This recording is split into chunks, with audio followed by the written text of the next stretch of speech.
Eu ouvi atentamente as palavras do deputado pastor Eurico e concordo com ele, né? O nosso maior exemplo foi Jesus Cristo, que foi crucificado, torturado e, lamentavelmente, assassinado em uma cruz.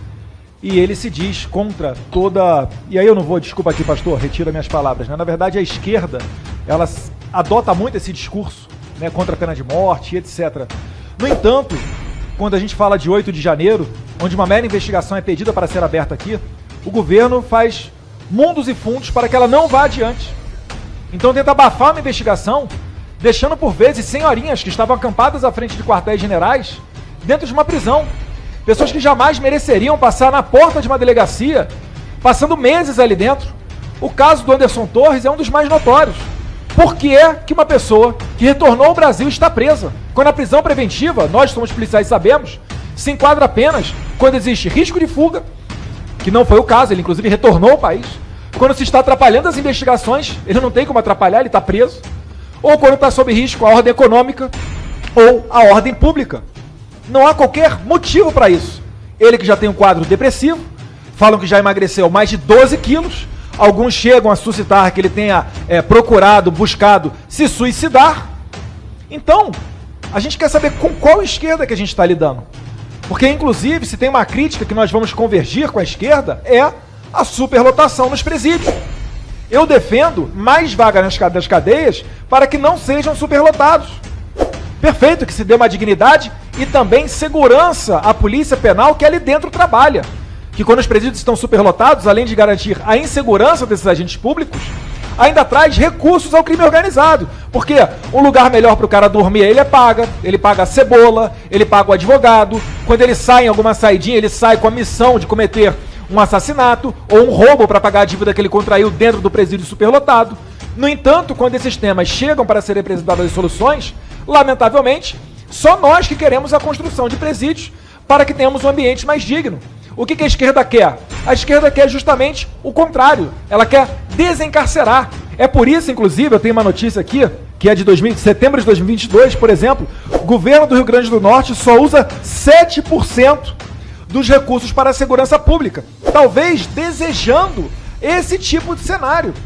Então repare, presidente, a gente poderia muito bem estar caminhando de mãos dadas, se realmente os motivos que nos movem fossem também as inspirações das nossas soluções.